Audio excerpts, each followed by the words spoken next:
الحمد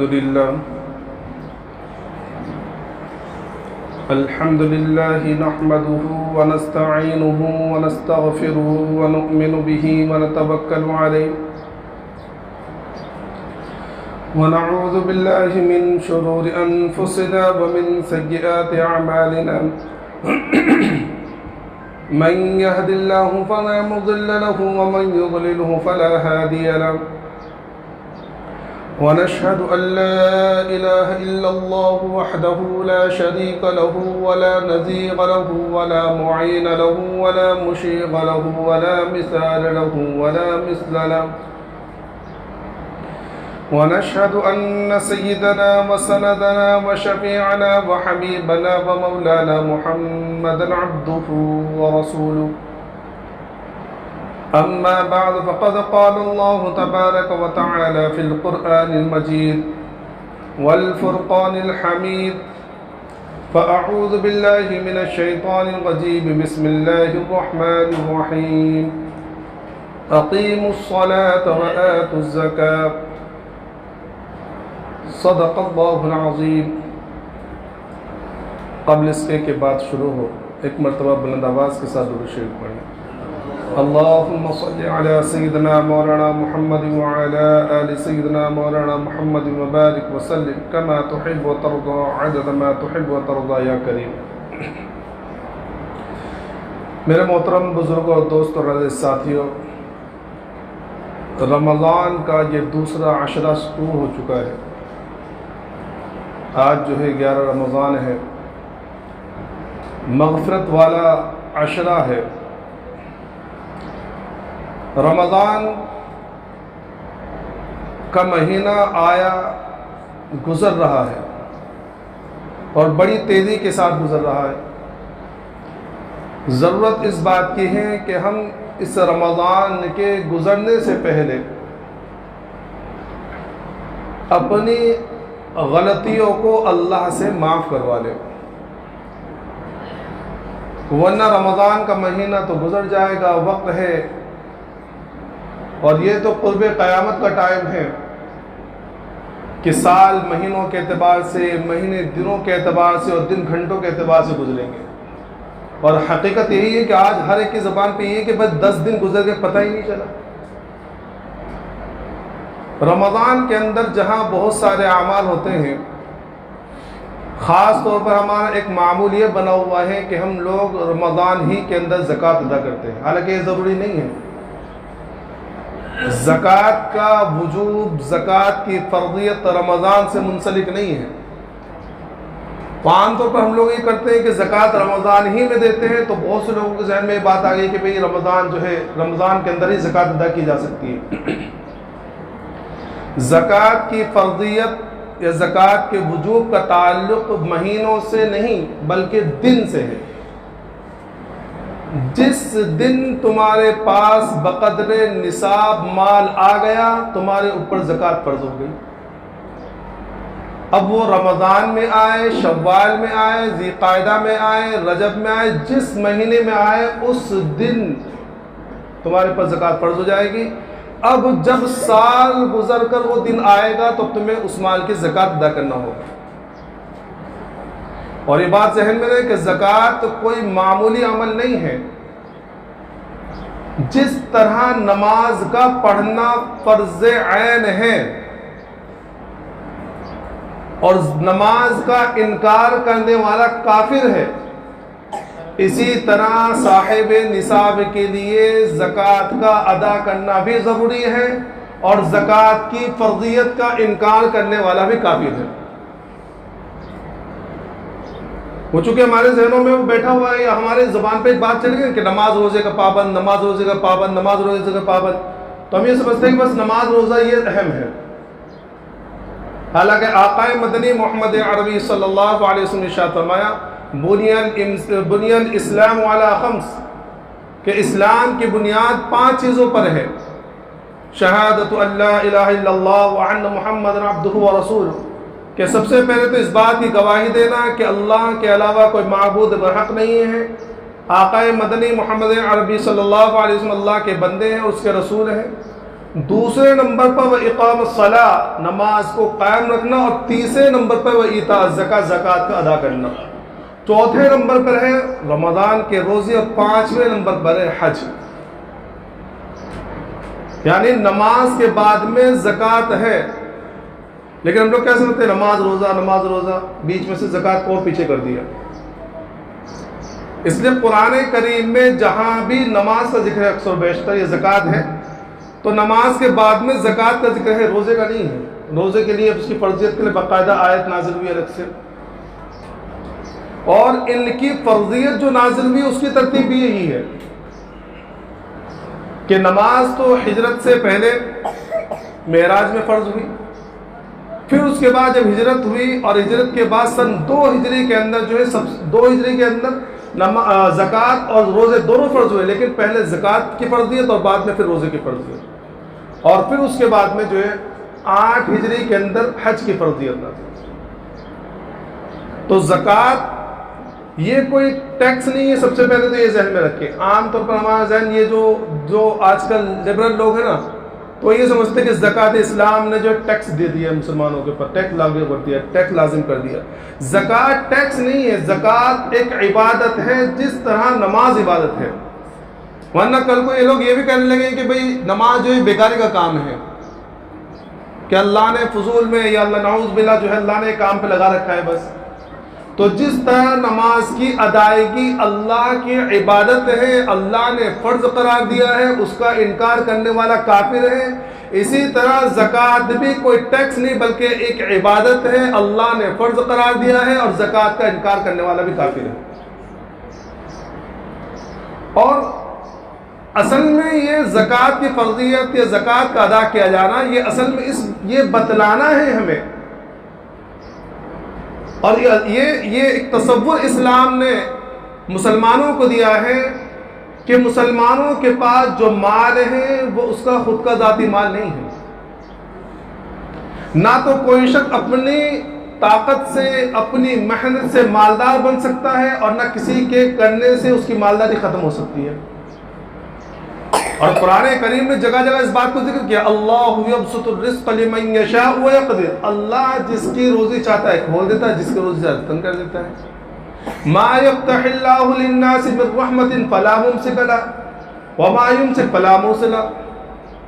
کہ جس کے لیے اللہ رحمت کے دروازے کھول دے اس کو کوئی بند کرنے والا نہیں ہے، اور جس کے دروازے بند کر دے، جس کے لیے دروازے رحمت کے بند کر دے، اس کو کوئی کھولنے والا نہیں ہے۔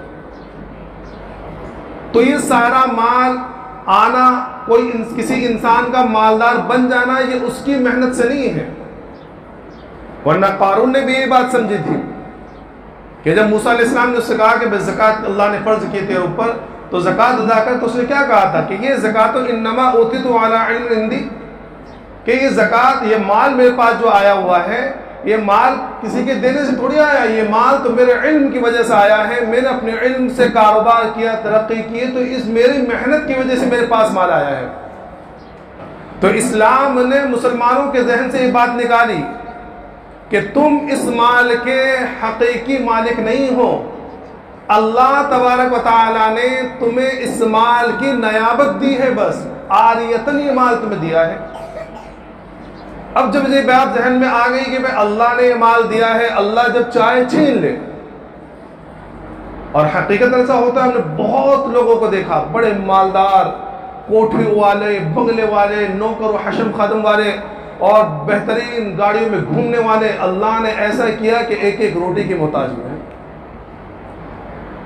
اور ایسے لوگوں کو بھی اللہ نے نوازا جو پہلے کچھ نہیں تھے، بعد میں اللہ نے نوازا تو اللہ نے بہت کچھ دیا ہے۔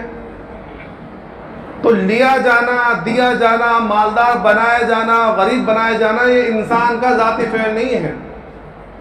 یہ اللہ تبارک و تعالیٰ کی مرضی کہ جس کو چاہے مالدار بنا دے، جس کو چاہے غریب کر دے۔ اب جب اللہ نے یہ مال دیا ہے تو اگر اللہ چاہتا تو یہ کہتا ہے کہ یہ سارا کا سارا مال تم میرے راہ میں دے دو، اور کچھ غلط بات نہیں ہے۔ جب اللہ کا مال ہے، اللہ نے ہمیں دیا ہے، تو اگر اللہ کہتے کہ سارا مال مجھے دے دو تو کیا غلط بات ہے؟ لیکن قربان جائیے اللہ تبارک و تعالیٰ کہ اللہ نے پورا مال نہیں مانگا، بلکہ بہت تھوڑی سی مقدار، 40واں حصہ مانگا ہے، 2.5%۔ اور پھر اللہ تبارک و تعالیٰ کی اس امت پر خصوصی رحمت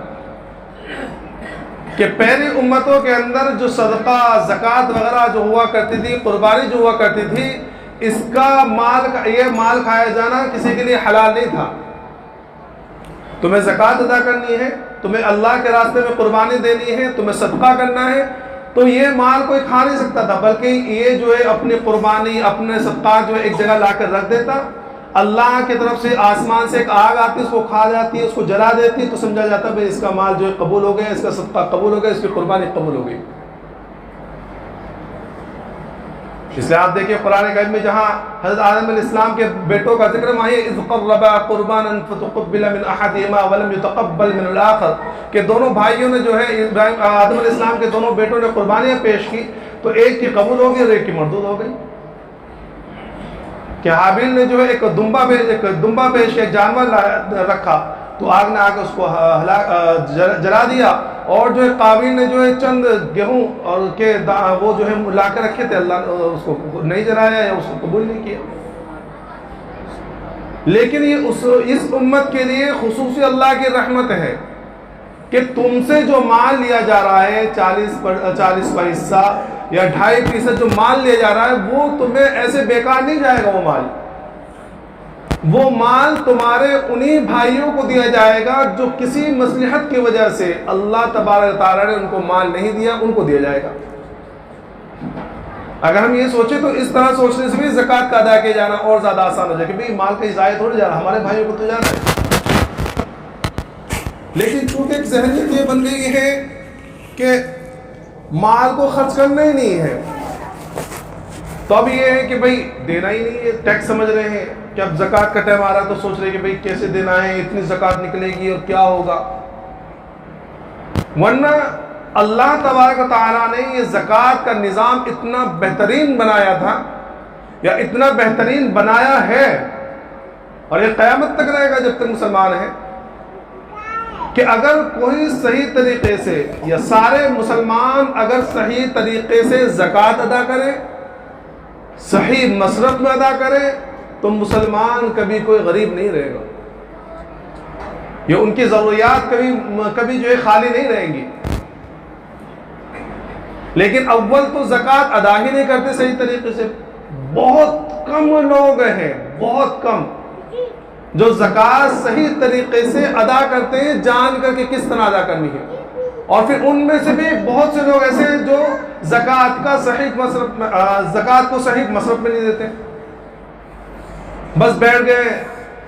جو آ رہا ہے دے رہے، نہ تحقیق کہ بھئی یہ اس کا مستحق ہے نہیں ہے، دینا ہے نہیں دینا ہے، پتہ ہی نہیں چلتا۔ تو زکوٰۃ کو صحیح طریقے سے ادا بھی کرنا ہے اور صحیح مصرف میں بھی دینا ہے۔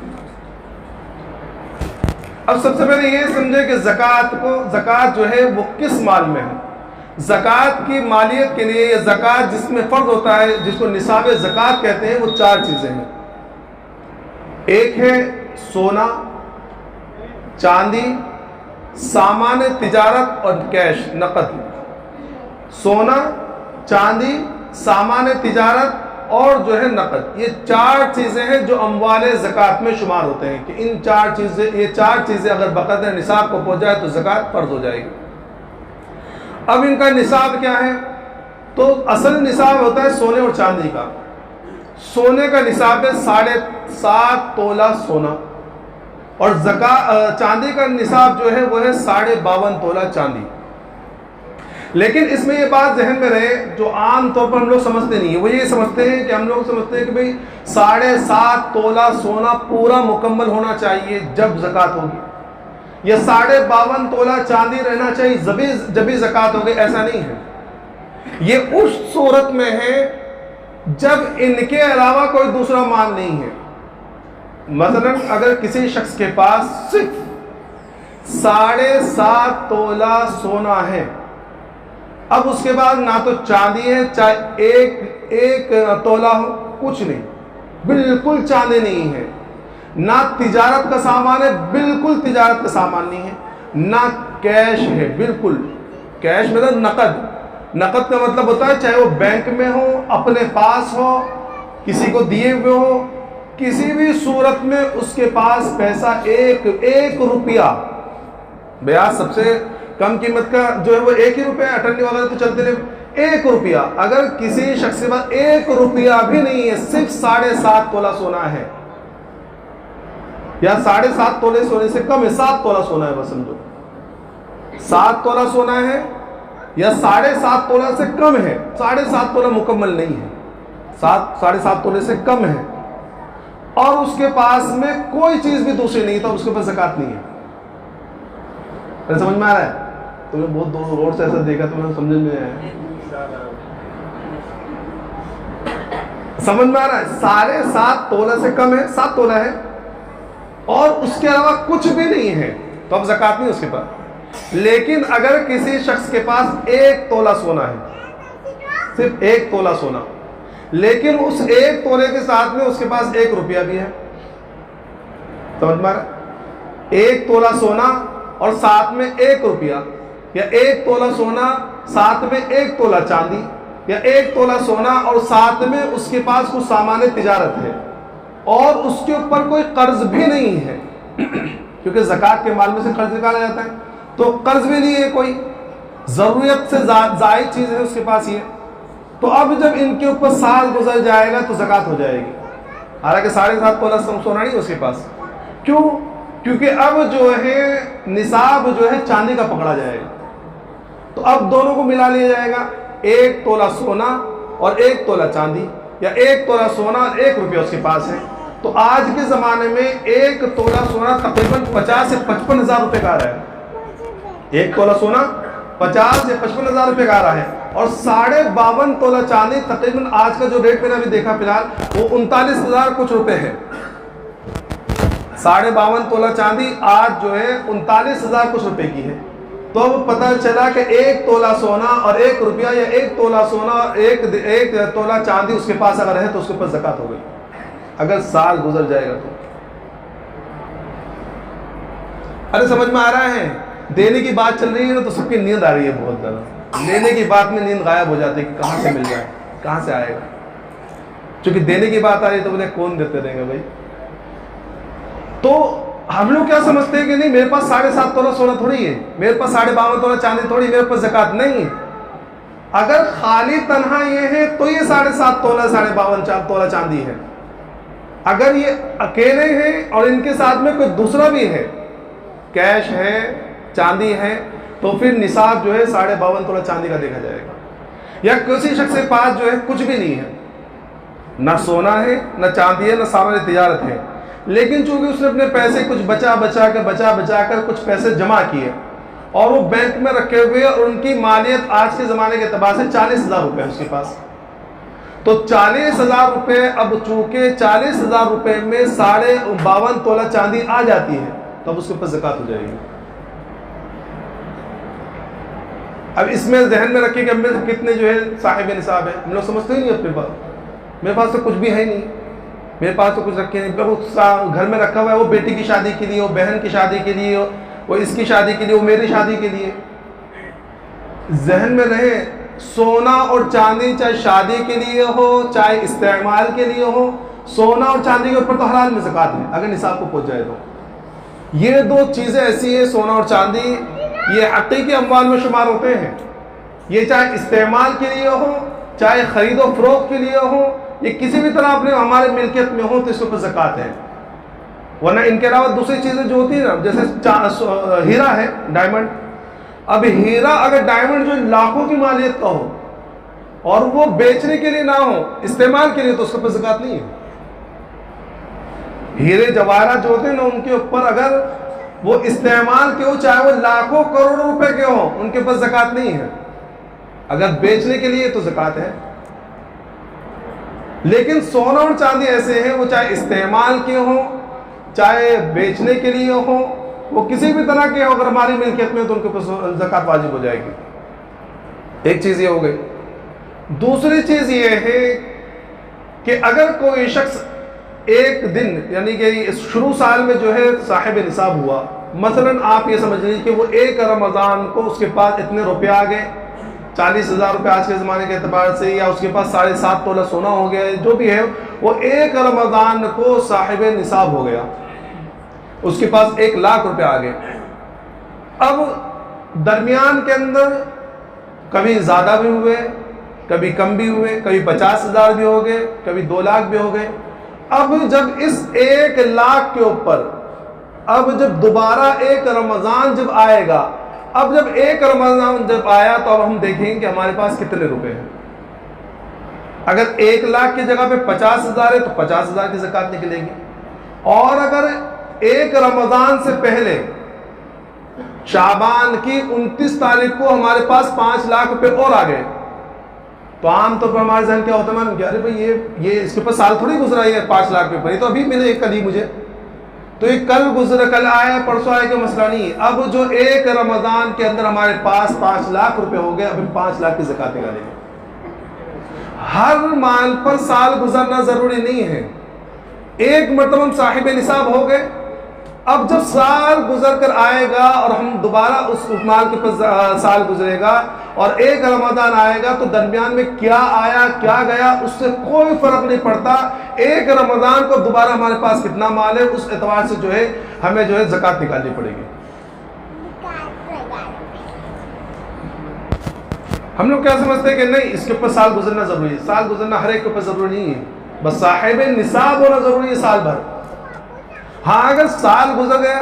دوبارہ ایک رمضان آیا، اب ایک رمضان جب آیا تو اس وقت ہمارے پاس 20,000 روپے رہ گئے بس، حالانکہ پچھلے ایک رمضان میں ہمارے پاس 1,00,000 روپے تھے اور اس بار خرچہ ہو گئے یا پیسے چلے گئے کہیں ہم ختم ہو گیا، 20,000 روپے بچے، تو اب زکوٰۃ نہیں اس کے اوپر، کیونکہ وہ صاحب نصاب نہیں رہا، اس کے پاس اس کے نصاب پر جو ہے سال گزرا ہی نہیں۔ تو اموال زکوٰۃ 4 ہیں: سونا، چاندی، مال تجارت اور نقد رقم۔ استعمالی چیزوں کے اوپر زکوٰۃ نہیں، چاہے وہ کتنی مالیت کی ہو۔ استعمالی چیزیں جو ہیں اور ضرورت کی چیزیں جو ہیں ان کے اوپر زکوٰۃ نہیں ہے، جیسے فریج ہے، کولر ہے، اے سی ہے، یہ ضرورت کی چیزیں ہیں، استعمالی چیزیں، گھر کے اندر برتن ہیں، تو یہ چاہے کتنی مالیت کے ہو، اگر یہ استعمال کے ہیں، ہم نے تجارت کی نیت سے بھی نہیں خریدے تو ان کے پاس زکوٰۃ نہیں ہے۔ اور اگر تجارت کی نیت سے خریدے ہوئے ہیں، رکھے ہوئے ہیں، اے سی ہے 50,000 روپے ہے، لیکن نیت یہ تھی شروع سے ہی کہ یار یہ اے سی جو ہے بعد میں بیچ دوں گا میں، اچھے پیسے آئیں گے، تو شروع سے نیت یہ تھی کہ بیچنے کے لیے لے، تو اب اس کے اوپر زکوٰۃ ہے۔ لیکن بیچنے کی نیت کے لیے نہیں ہے، استعمال کے لیے، تو چاہے وہ 1,00,000 ہے اس کے اوپر زکوٰۃ نہیں ہے۔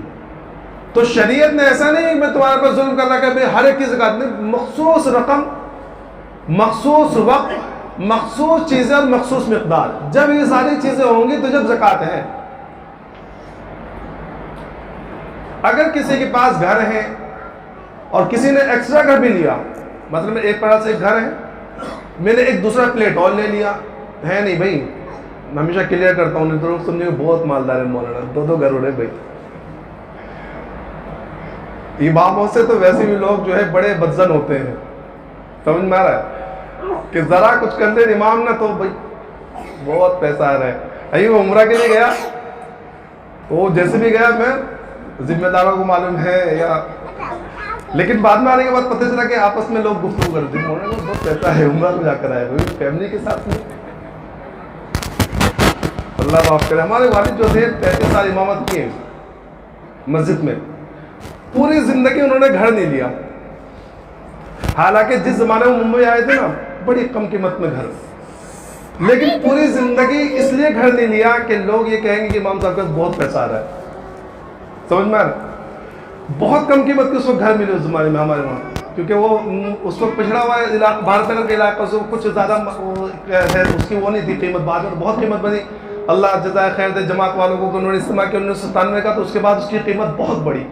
اب تو وہاں کروڑوں گھر ہے، لیکن ہمارے والد صاحب نے کبھی گھر نہیں، لیکن لوگ کیا کہیں گے، لیکن انتقال کے 1 مہینے کے بعد لوگ یہ کہنے لگے کہ امام صاحب کے پاس 4 گھر ہیں، کیا کہنے لگے، امام صاحب تو 4 گھر چھوڑ کے گئے، حالانکہ وہ گھر ابا کے تھے ہی نہیں، وہ کس کے تھے، وہ ایک بہن نے لیا ہوا تھا، ایک بہن کی خود کا تھا، ایک بہن نے کرائے پہ لیا ہوا تھا، اس طرح گھر تھا، لیکن وہ امام صاحب کے گھر ہو گئے، تو بہت مقتدی بڑے بدزن ہو جاتے ہیں جلدی۔ تو بہرحال یہ درمیانی بات ہے۔ تو اگر کسی شخص کے پاس ایک گھر ہے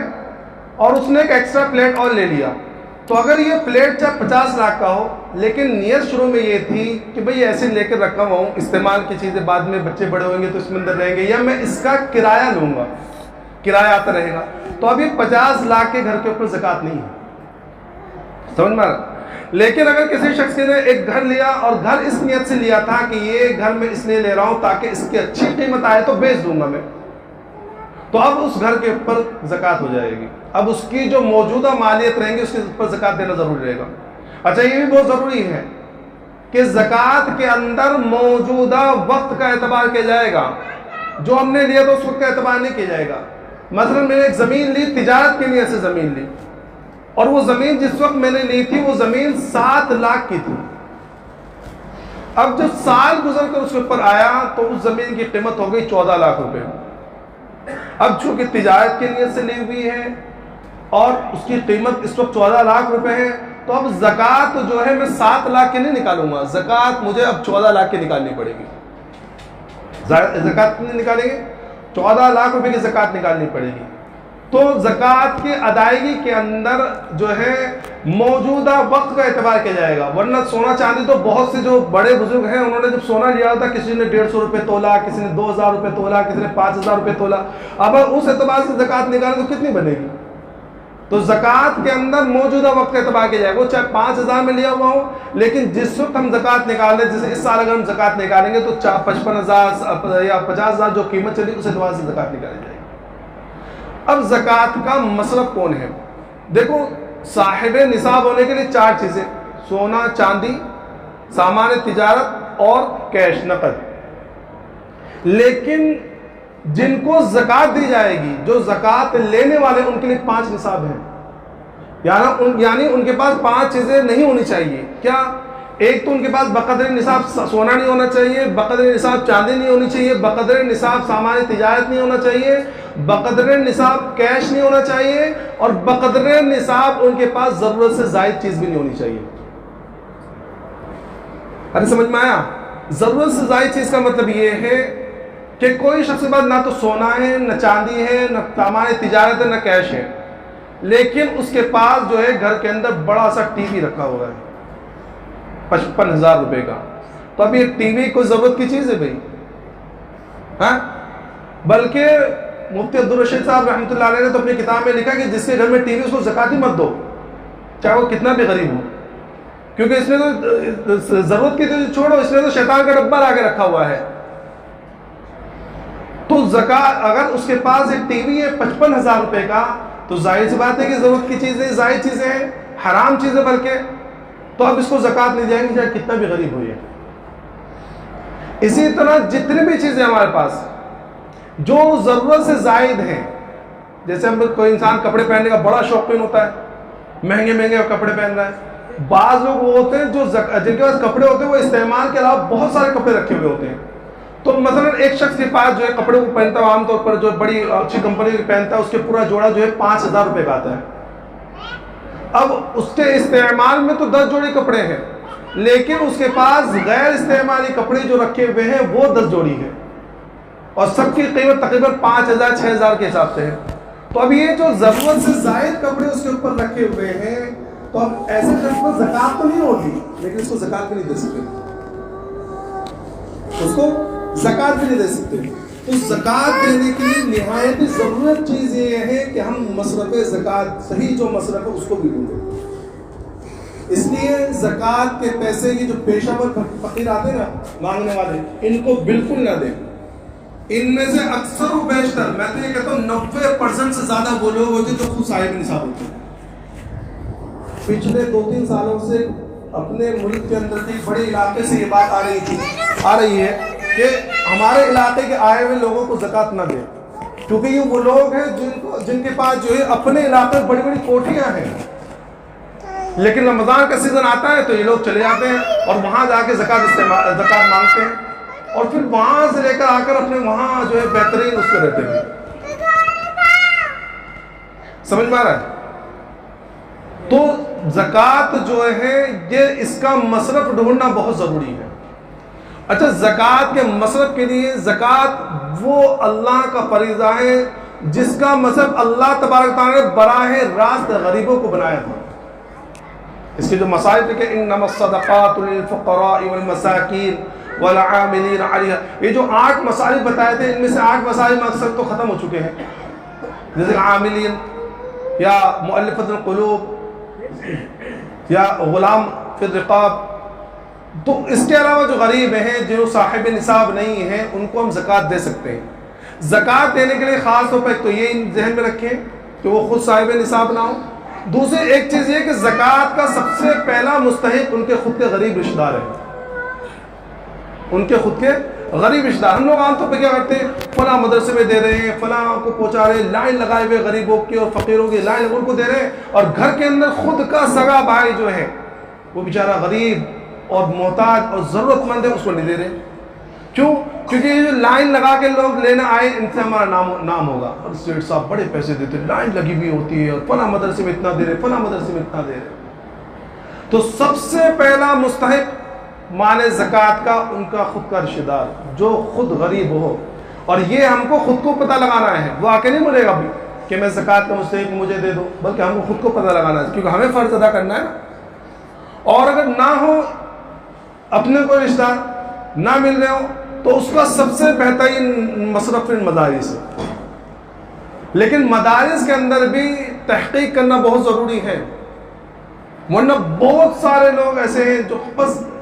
پیسے لینے کے لیے کھول کے بیٹھے ہوئے ہیں، نہ پڑھائی ہو رہی ہے نہ بچے ہیں۔ ہم نے خود نے کتنے مدرسے ایسے دیکھے ہوئے ہیں، 2-3 بھائی پڑھانے والے، 2-3 بچے پڑھنے والے، وہ بہار سے پکڑ کے لے کر آ گئے، یو پی یا کہیں سے پکڑ کے لے کر آ گئے 3-4 بچوں کو، اب بس دکھانے جا رہے ہو کہ مدرسے کے اندر اتنے بچے پڑھے، خوب زکوٰۃ، اتنا پیسہ ان کے اکاؤنٹ میں آ رہا ہے کہ سوائے کی ریٹ تک آنے والی ہے، کیونکہ سوائے والے چھاپے مارنے والے ہیں۔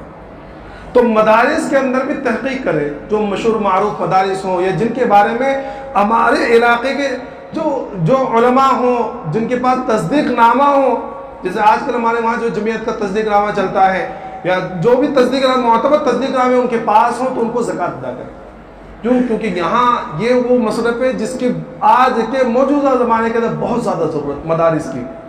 اور ظاہر سی بات کہ ہندوستان کے اندر مدارس کے لیے کوئی خاص مستقل وہ تو ہوتا نہیں ہے کہ بھئی حکومت کی طرف سے مل رہا ہے، اور لینا بھی نہیں ہے ہم لوگوں کو حکومت سے۔ تو ان مدارس کا بقا کے لیے ضروری یہ ہے کہ ہم زکوٰۃ کی جو رقم ہے وہ ان کو دیں، جو صدقات کی رقم ہے وہ ان کو دیں۔ زکوٰۃ کی ادائیگی کے ایک بات خاص طور پر جو صاحب نصاب، ان کو یہ کہہ کے اپنی بات ختم کروں کہ زکوٰۃ کی ادائیگی میں ایک تو جلد بازی کرے، زکوٰۃ فوراً ادا کرے جب بھی ہو جائے۔ دوسری چیز یہ ہے کہ جو زکوٰۃ لینے کے لیے تمہارے پاس ہے اس کو پریشان نہ کرے، اللہ کے واسطے۔ یہ بہت زیادہ آج کے زمانے میں دیکھا گیا ہے کہ زکوٰۃ کی رقم رکھی بھی حالانکہ